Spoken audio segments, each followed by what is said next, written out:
Hey, I'm Emily. And I'm Weston. And we're the Ghoul Fools. Here we are in American Fork, Utah, right alongside the edge of the mountain over there. Will you join us for the fear that awaits us at Canyon Road Haunt?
Welcome to Canyon Road Haunt. My name is Sue Nickel. My family tries to help. My husband, Scott Nickel, is my CFO. He's the Chief Financial Officer. I wouldn't be able to do this without his help. So we do our driveway. We started actually 13 years ago, officially. We started with a little burn barrel and the three witches over here, and it was pretty sad. We didn't have any landscaping, no grass. We had a werewolf, a little Red Riding Hood, and that was pretty much it. So 13 years in the making. I have made a lot of things here. I buy at sales, so I'm not rich. People see this and think, oh, she's rich, but no, it's just accumulation over the many years. And I take good care of things so to make them last. So, but we decided we like to get the community together, and we have this for charity. So we do usually Tabitha's Way, food donations. Our goal is to break 700 pounds, which we almost did last year, of food and pantry items. And we do the cash donations, and we do take a little part of that each year to add to our display and, you know, buy fancy things like my little lighting here. We do have radio station because I like to kind of geek out, but on a low level. So it's just been a really fun, fun thing to do every year and see it grow. People come through, enjoy it a lot. Tell us about your love for Halloween, how that began, and how that inspired you to start this haunt. My love for Halloween was since I was a little tiny kid. My granddad was a techie of his time. So I grew up on Beverly Avenue in Orem, this little post-war neighborhood. And my granddad actually would get a video camera, hook it to the TV, and he'd pull it out on the porch, and every little kid that came by saw themselves on TV and thought that was the most awesome thing in the world. My grandparents always dressed up. We always had a family party. And so we always decorated since I was a little kid. So my big decoration came from my brother, Brian Christmas. And he had a hanging guy that would flop on the gallows. It scared the little kids of his neighborhood, and they didn't like it. So he thought, let's put it in your yard and let's see what we can get kind of reactions, because you do have to drive through and, you know, maybe we'll do better. So my brother kind of helped spur that. My daughters, Amanda and Ashley, helped spur that. And my son, Chris, he's the muscles of the group. So it's just been ever since we were little, Halloween's been a big thing for us. So it's just been a really great, it's good family time. That's why we like it. And do you build most of your props? And if so, can you give us a little backstory on that and how they're built? Yes, I do build. So I have Frankenstein and his bride. I have a zombie that I built.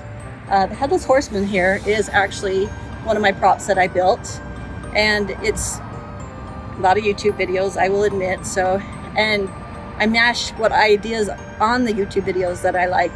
So it's really PVC pipe, chicken wire, foam pool noodles, and I did find some really cool. This Spider Heel Prop Works has bendable joints, so I could adjust their arms up and down, in and out, and so that's how I get him to stay up there and hold the pumpkin, the flaming pumpkin. So it's and then to get them to stand, I'll try to glue them together. I keep them so I can fold them up. I fold their legs and they store small. To keep them standing, it's just screws into the PVC pipe. I use rebar, cement spikes, so anything to windproof, because we have a lot of wind through here. And then of course the masks and the clothes, yard sales, best place. After Halloween sales are awesome too. If I can find it on the cheap, that's how I make them. Tell us about your store-bought props, and have you been collecting a lot of those for a while as well? And maybe one of your favorite ones you bought from the store.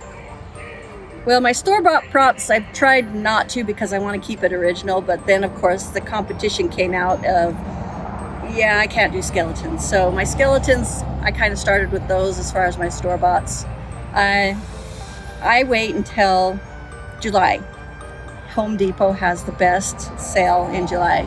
So I always wait till either after Halloween or, you know, those sales that I can get them. And I don't know, I kind of think as far as the best prop, I've loved the spider, the giant spider at the front of the driveway. He is my favorite. Everybody comes through and either he's, what is the Lord of the Rings? Sparrow, yeah. And, but yeah, I like him the best. And then the jumping spiders, that has been a hit. I thought I was done with the jumping spiders this year, and I was really sad because people love them. They didn't have them in stock last year, said they weren't going to make them again. Well, they are. I ordered a whole bunch, so we're set for 2 more years. But yeah, I love those. And then I have a very competitive streak, and I had to join the 12-foot skeleton club and get that darn thing, which it's a love-hate. And then also, how did you come up with the idea to make it a drive-through haunt? Yeah, we thought we'd like to decorate, and but people just go by the front and see the hill. And so we thought, well, heck, we can't really hear them up by the house, so let's make it a drive-through. And it's just worked perfectly. The first couple years, it's hard to get people to drive through because we didn't have signs. And so we had a little whiteboard that we'd write, please come in our driveway. And my neighbor happened to make signs, and he was so appalled that I would have such a pitiful sign. So he made the nice signs that I have out front. Once we put those out, people realized, oh, we can come onto your property. And then they would come through. I still, to this day, 13 years later, have to say, did you go in the driveway? Please drive in the driveway. It's the most amazing thing to come in the driveway because you don't really see everything. So that was the main thing, is to just to invite the public in, but keep it down low here so, you know, it doesn't bother my neighbors too much. And it's worked out really well. It wasn't always a driving experience. It was at one point just a yard haunt. So I guess the first couple years it was more of a yard haunt. We still that there was a dirt hill out front, and we would put things on the hill, and then people would just drive by and see it. So it was kind of a semi-yard haunt, if you would call it that. But when we realized that we could put more stuff in and then they would have a better experience coming in, that's where it turned into the drive. The part with the drive right here, has your yard always been like that, or so it's always had a drive right there, right? Yeah. I was wondering that personally. Yeah, when we moved in here, we did have the drive coming through. Okay. But it was a dirt hill out front. It was dirt here. There's no landscaping.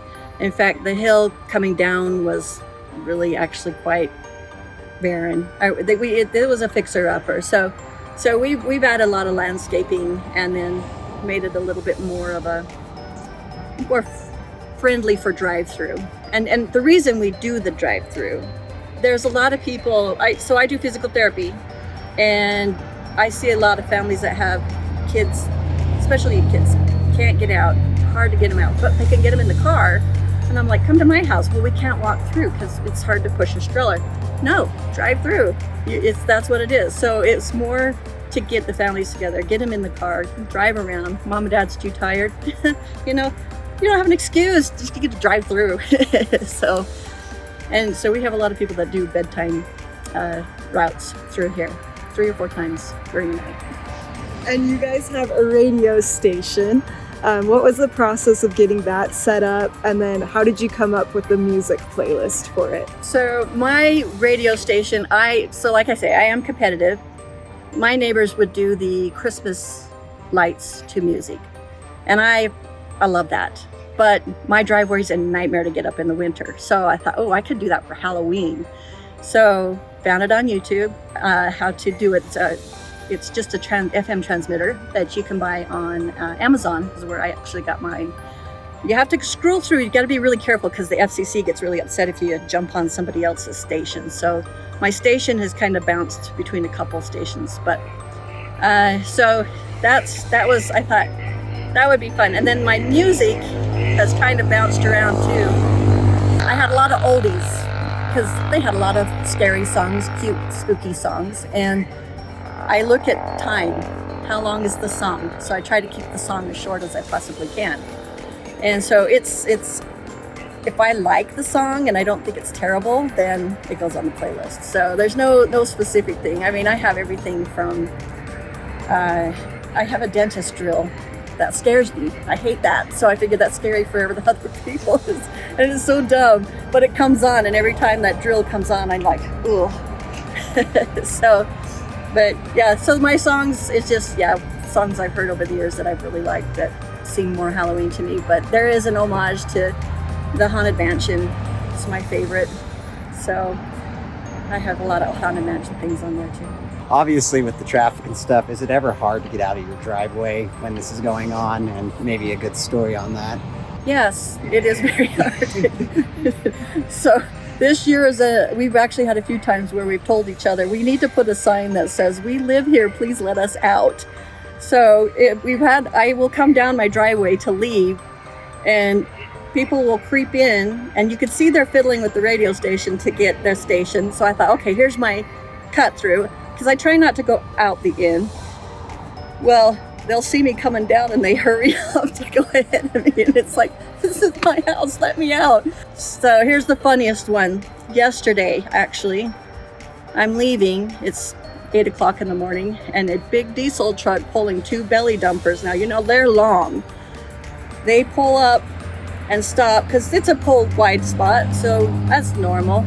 Well, he blocked my driveway, and I'm thinking, great, well, I'll go around. But I started coming down, and I noticed he had his camera and he's taking pictures because he sits clear up, so he could take lots of pictures. And so I thought, that's kind of cute, a truck driver taking pictures of this. So I pull around, and he starts pulling forward, not seeing me, and he's taking pictures, and now he's got both my driveways blocked. So it's kind of it is what it is. So we learn, if hopefully there's no emergency, we'll just sit and wait. But my husband comes home late, right at rush hour, after dinner rush hour. He's like, well, I would have made it home 10 minutes earlier, but I had to wait in line to get in the house. We were wondering about that because every time I've driven by, I'm like, it's got to be hard to get out of the driveway. Does people wonder if this is a house ever? Because your house is hidden behind there. When I was little, I wasn't sure. Personally, have you heard anything like that or anything? It kind of goes back to, I guess, one of the other reasons that we did this is we never had trick-or-treaters because it is a busy road. And I love trick-or-treaters. Yeah, sometimes they'll get brave and they'll come up to the house, but usually if I don't have the porch light off, they don't know the house is there. It's kind of nice and it's quiet, so we really don't hear it too much, which is great. Yeah, I know, it's kind of nice to kind of be tucked back there. With trick-or-treaters and Halloween night, do you do anything special for Halloween night specifically? And then about how many trick-or-treaters do you get each year? Boy, we've got so many trick-or-treaters, we actually split it. So instead of doing Halloween night, we've decided to do 2 nights of candy, treats and tricks. And so actually this Friday, we have our family Halloween party, and that's actually a highlight of the party. is we do our party. Everybody's dressed up. We come down and scare. It's kind of a family tradition to do that. We picked that night. I did Halloween night, and the traffic would back up clear down to the church, which is about 2 blocks away. And so maybe I won't do Halloween night. And Halloween night's kind of hard because you got a quiet time between like 6 o'clock and 8 o'clock when the kids are trick-or-treating. It gets cold down here. And so in order to make it more of a, kind of let them have their last goodbye coming through without me bugging them and talking to them, because I chat, as you found out so far. I honestly couldn't tell you how many trick-or-treaters, but I can tell you so far this month we've spent almost $400 in candy. Last year we were about $300 in candy. On average, we get up to 80 drive-thrus during the day. What's the best compliment you've ever received on your haunt? Oh man, I don't know if a lot of people really know this, but there was a lady that lived in American Fork. Her name was Mary Poley. And when I was a little girl, Mary Poley would decorate for Christmas and have Santa standing out handing out candy canes. And so she did that. I think my daughters were the last generation that got to go to Mary Poley's and get candy cane for Christmas. So I've had people that knew Mary Poley and said, "You're the Mary Poley of Halloween. Thank you. We love this." But that is one of the ones that hits me here, because that's that's kind of an honor, I think. And in fact, the lady has the street named after her. So I'm waiting for them to name it Canyon Road Haunt Road, but I don't think they will. And we have to ask the big question that I'm sure you get a lot. Where do you store everything once the season is over? Well, let's just say I don't park in my garage, for one. And when we bought this property, it's actually horse property. And we looked out, there's 2 horse stalls and a tack shed out back. And so the horse stalls are about 8 by 10 storage unit size. So it's filled. And anything overflow or fix-its or anything I don't want mice to get to goes in the garage. You ever thought about expanding the experience? Like, already it's expanded, but I mean in like a warehouse or something? I thought it would be fun to do a walkthrough, but I'm kind of happy where it is. I do work full-time, so I have to take a week off of work just to set this up. So I'm pretty tired the month of October, because every day you have to come and check and make sure everything's okay and nothing's walked away. I like this. If we do maybe have like a little private tour, I thought about doing that. I thought that would be kind of fun. Just saying, behind the scenes of the haunt would be kind of neat. But I have so many wires and trip hazards that I do worry about people. It's kind of nice. I've got the science down to where now it's not too much maintenance during the month. That's made it really great. Kind of set in my ways. I'm thinking, okay, how many years do I have that I could do this? I'm 55, so it's getting close. Any new big plans for the season of 2024? Couple things we've run through as a family. I'm kind of set how I like things, but I realized this year that I really did need a lot more help than I try not to ask too much, but we're thinking on this side, each family member gets to have their own little area to do something different on. My brother, the techie, he's got some skeletons with some servos. He's thinking about the infinity mirror, like an Old West scene. I don't know. We'll see how that plays out. And but yeah, I think it's kind of fun to move things around too, so shake it up and see how that goes. Do you have a favorite prop or scene that you've created? My witches, my 3 adorable witches. And handmade? Yes, in fact, the witch in the middle was a very happy accident with spray foam. And so she's sculpted. She is actually 13 years old. She's one that we started with. Been kind of put back together a few times. Yeah, the two witch sisters with her, those are my oldest props. I piece them together every year. Stay together, sisters. We're gonna get through this year. The addition is my little pot. I am gonna make that better next year, so it'll look a little bit creepier. The one in the middle reminds me of Gardner Village. Have you gotten that before, where people said it's reminding you of Gardner's Village or anything? I've had that a couple times, but to be honest, I had never gone to Gardner Village for the witch thing until 2 years ago. Yeah, like I said, to do my props, the heads I fill with spray foam.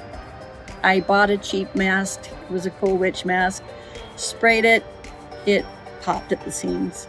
But when it came out of the mask, there was this perfect chin. And so I thought, oh, I'm going to go with this. And then just sculpted with the spray foam and chiseled with the spray foam. And happy accident. She turned out pretty good and creepy. Can you tell us about the sensor and how you did that with your witches? Well, actually, it's magic. I don't know if I want to get one. It's a driveway sensor. So when you come up to a house, the lights pop on. That's what it is. So you connect that to a power supply and then connect it to your motor. So I use windshield wiper motors, and I use the Peekaboo controllers. I'm going to experiment with different controllers this year to see what I like to adjust my motor speed. Yeah, that's all it is a windshield wiper motor, a broomstick, speed controller, and a couple lights thrown in the bucket. So the bucket stirs the witch, not the witch stirs the pot. So, but yeah, it's just a little sensor. Instead of buying the whole light, you can get the whole light with the sensor. I just find the sensors online and use those. You can buy the sensors from the prop shops, but twice as much, and this works just as well. I'm also wondering how the witch's hut was made and how long ago you did that. That is my family's worst nightmare. They hate hauling it down and helping me tear it down. So I build to last. So I actually built that myself. So the columns are just cement forms, and the foam sheeting, and then I just took a big hot iron and then made it look like the brick. My walls are basically 2x4s with plywood, and I make it so I just pop screws in the side so it comes apart into 4 pieces, and the roof is its own separate entity, so that comes off in a couple pieces. And I made it big so I could use it as storage for things down here. And I did have a ghost that floated in there, which was my favorite thing, but sadly he bit the dust this year. We had to get a little friend in there besides the little ghost. Maybe the ghost will come back next year, I hope. I don't know. Anything else that you'd like to add? Any memories of the hut or favorite things about it, favorite builds? I think for me the favorite thing is watching my son go. Every year he'd come out, and the kids on the bus, when are you going to put the mooning pumpkin buns out? When are you going to put the mooning pumpkin buns out? That's their favorite. And watching the little kids go up and pat the pumpkin buns, I think that's the cutest thing ever. Getting jump scares, I love jump scares, so that's why I like the spider. I do have one good memory. The senior buses come through, and I saw the senior bus come through, and I came down with some candy. I said, "You guys want some candy?" And they're, "Oh yeah!" So I walked down the bus with the candy, and they take a piece of candy out, and on the way back, the old guys were throwing the wrappers back in the bucket. But they, hearing the seniors say, "This is our week. We love this. We try to get our rec lady take us out every week, and we come through your house." I have so many different memories. It's hard to really pinpoint one, but just watching the kids love it. My grandkids love it. It's turned into kind of a little family legacy too. Do you have social medias people can follow? Where can they find you and maybe hear the progress on next year's plans? This year, okay, I really am going to try better at doing more Instagram, more Facebook during the year. My daughter has just really helped me out quite a bit with the Instagram and kind of lit a fire. So I've started filming some behind the scenes, how I make things, how they get to put together, how I store them and whatnot. So maybe kind of eke them out throughout the year and maybe see what I want to do different. I have at least 10, 15 people. You should try this. You need to build this. Oh, this would look really good in your yard. Okay, you build it and bring it. That would be great. So that's the hardest part, is too many ideas. So we'll see. I have 3 in my head that I really want to do next year. So a little bit more of a projection stuff. Just Canyon Road Haunt. We do have a .com, but I apologize. I am Still trying to figure out how to do web page design. So it's there. There's nothing on it, but it's there. So keep in line Instagram and Facebook mostly. I'm Sue Nickel. This is Canyon Road Haunt. Happy Halloween 2023. Please like and subscribe to our channel and leave a comment on what was your favorite part of the haunt. And remember, The scare in the air!